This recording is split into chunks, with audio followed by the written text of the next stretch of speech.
Welcome back, everyone. Today we're taking a deep dive into the life of John Dowland.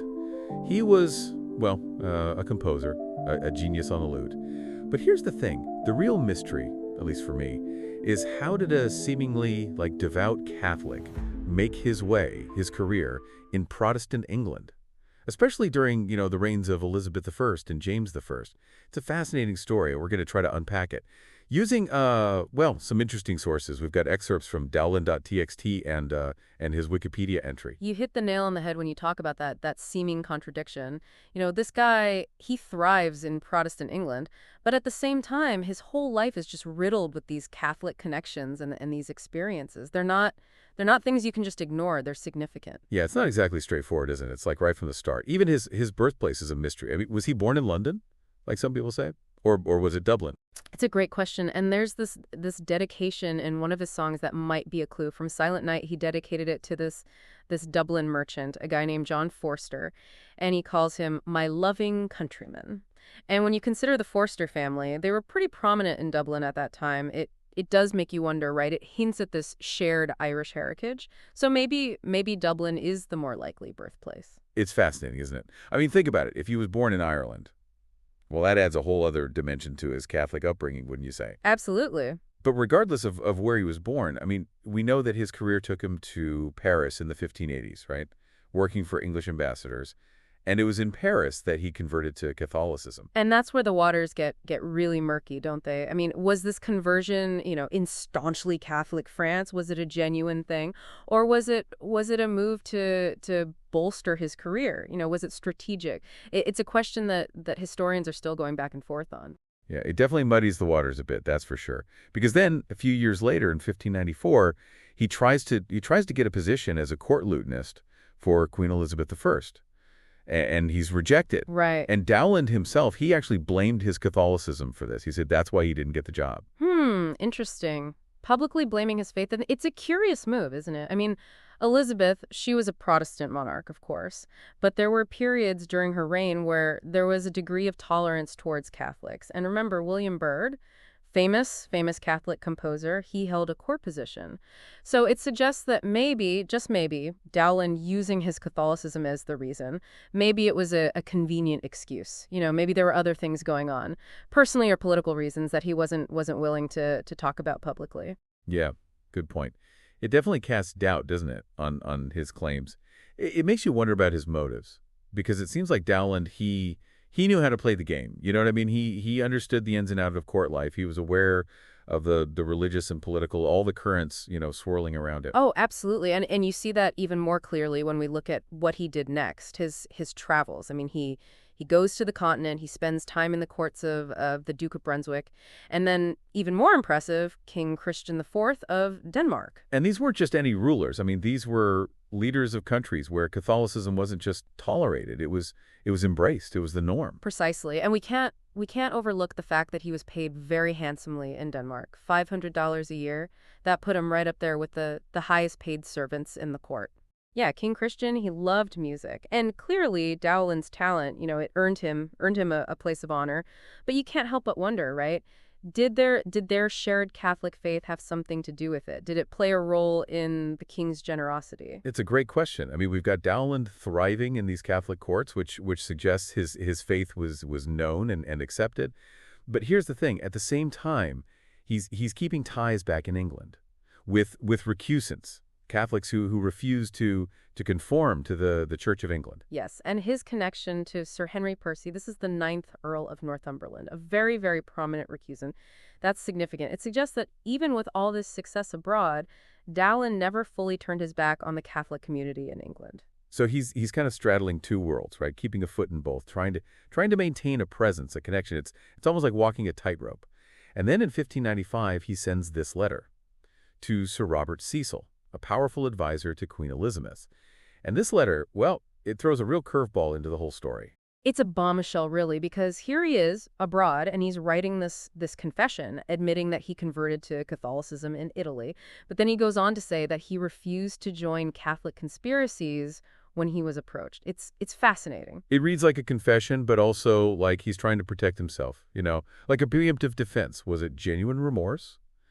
or a calculated move to stay safe in a very, very volatile political climate? Who knows? But it was a brilliant tactic no matter what his real intentions were. Because remember, things were dangerous for Catholics in England at that time. And this letter, well, it could be seen as a sincere act of repentance or a shrewd way to distance himself from any perceived threat to the crown. It definitely adds another layer to his relationship with his faith. So much complexity. So here we have this man, deeply involved with Catholicism, working for Catholic patrons, yet somehow he's still maintaining a connection with Protestant England. And that's just the beginning of our deep dive. Indeed. Next time, we'll explore Dowland's eventual return to England and his surprising success in securing a position at the court of King James I, a Protestant monarch. How did he pull that off? Stay tuned because we're going to unravel this mystery together. Last time we were talking about that letter, right? Dowland kind of distancing himself from those Catholic plots while he was abroad. But this is where it gets really interesting. He ends up going back to England. And then in 1612, he actually gets a position as a lutenist for King James I. I know, it's crazy. After all that back and forth, between Catholic and Protestant allegiances, he ends up with a top job in the heart of Protestant England. So what happened? Did he genuinely convert back to Protestantism? Or was this just him like going through the motions, to get ahead in his career? It's the million-dollar question, isn't it? What was going on in Dowland's head? What did he actually believe? It's hard to say, for sure. Some scholars, they argue that his return to England and the fact that he served under a Protestant king, it means, he must have gone back to Protestantism. He must have. But wouldn't that make him kind of, well, opportunistic? I mean, even a little bit of a traitor to his Catholic connections, especially since he was still in touch with recusants like Sir Henry Percy. That's the thing. That's why some people think that maybe Dowland was what they called a church papist. It was this term basically for people who acted like Protestants in public, to avoid getting into trouble, but deep down they were still Catholic. Okay, so that would explain how he managed to be in both worlds, right? Without having to actually deny either faith. It's a tricky situation. Living with those kinds of divided loyalties, it must have been, well, I don't know, stressful. You wonder what kind of internal struggles he was going through. Oh, absolutely. I mean, imagine having to make those choices. Risk your career, risk your livelihood, maybe even your freedom, all for your faith. It's pretty incredible. It really shows how strong he was, how adaptable, that he could, create such beautiful music in the midst of all that chaos. That's actually a great point. His music, it's interesting that he published his final work, A Pilgrim's Solace, the same year he started working for King James. The title itself, I mean, A Pilgrim's Solace, it makes you think of a spiritual journey, doesn't it? Could it be that he was using this music to subtly hint at his own struggles with faith, with identity, with all of it? That's a really interesting thought. There's nothing like explicitly religious in the collection, but the timing, coming out right when he's back at court, it's definitely intriguing.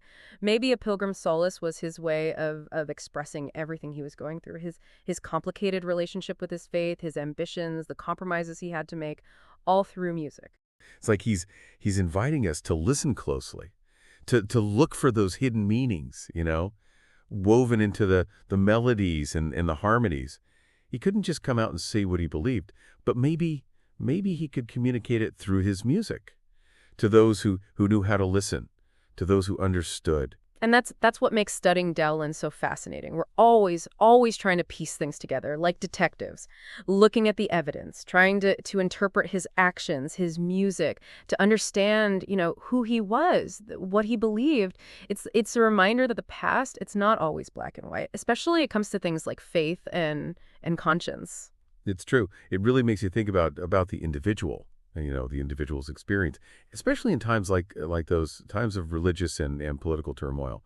It makes you realize how much courage it must have taken for someone like Dowland to live authentically, to be true to himself, even if it meant keeping parts of himself, hidden. And that's kind of a reflection of all of us, isn't it? Wanting to be ourselves, but also having to deal with the expectations of society, the limits it puts on us, the compromises, the secrets, like Dowland's story. Even though it's so mysterious, it speaks to us, I think, because it deals with these universal human struggles. But then beyond the struggles, there's his music, right?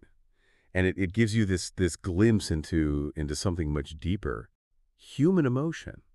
It's melancholic, it's introspective, and it's really moving, even after all these centuries. It's like he's expressing this longing, this yearning for something beyond this world, something more, searching for solace, for peace in the middle of all this turmoil. And maybe that's what ultimately allowed him to transcend the religious divisions of his time. His music, it came from a place of personal struggle, from the complexities of fit, but it speaks to something universal, something deep within us, something that connects with people on an emotional level, a spiritual level, regardless of what they believe. It's amazing, isn't it, the power of art to bridge those divides, to speak across centuries, to remind us that even when things are difficult, beauty and truth, they can still endure. Exactly. And with Dowland, I mean, his music is still being performed today. People love it. His lute works, they're having this whole revival among musicians. And his songs, they're being reinterpreted by contemporary artists. His legacy is alive and well. That's incredible. It's amazing to think that a composer from the late 1500s, early 1600s, dealing with all these issues of faith and identity, that he can still connect with audiences today. I mean, why do you think that is? What do you think accounts for this enduring appeal? Yeah, it really is amazing. That music from so long ago, music that came out of all that religious and political stuff, that it can still be so powerful today. What is it about Dowland's music? Why do you think it still speaks to people after all these centuries? I think it's the honesty, the rawness of the emotion, the depth of it, especially in his works. There's this melancholy, this yearning, and it's not just about, the specifics of his time. It's about something bigger. It's about longing and loss and this search for something spiritual. It's something we all experience, right? Yeah, that yearning, you can feel it. It's almost like you can hear the struggles he was going through with faith, with ambition, with everything. It's all there in the music. For our listeners who are particularly interested in Dowland as a Catholic, right, and how he managed to live his faith in Protestant England. What do you think his music tells us about that? Oh, that's a great question. I mean, it's not like his music gives us, the answers straight out, but it does give us this window into his inner world.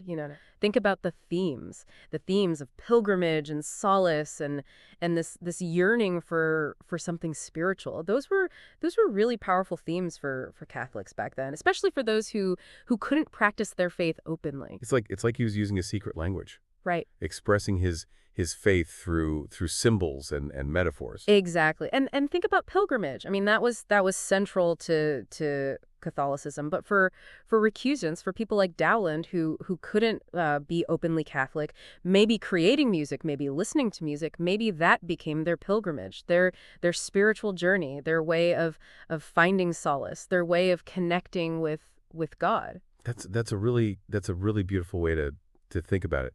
It changes how you see his music, doesn't it? It's not just entertainment. It's not just art. It's something more. It's spiritual. And I think that's why Dowland's story it speaks to so many people, especially people who are on their own, faith journeys. He shows us that faith it can be expressed in so many different ways, sometimes in ways that are hidden, are subtle, but they still have so much meaning for those who know how to see them. Yeah, and he also shows us that you have to be strong. You have to be able to adapt if you want to hold on to your beliefs when things are tough. The way Dowland, the way he moved through court life, the way he adapted to all those changes in religion and politics, it shows how strong he was and how committed he was to his art and maybe to his faith too. He was a master of compromise, but he never lost himself. And maybe that's the biggest lesson we can learn from Dowland. He teaches us to find our own way, to be true to ourselves, to balance what we believe with the demands of the world, and to find solace, to find meaning in the things that really matter. That's a great way to put it.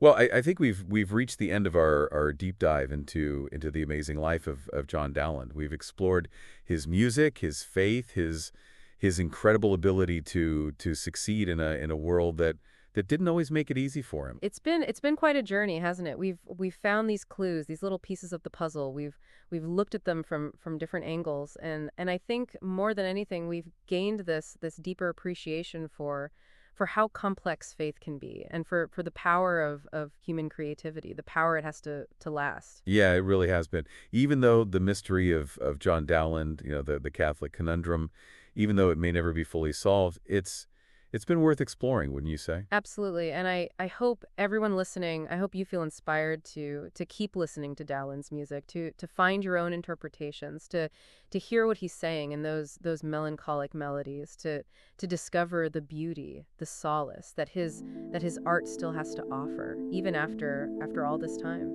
Thank you all for joining us on this journey of discovery. Until next time, keep searching, keep questioning, and keep listening for those echoes of the past that still speak to us today.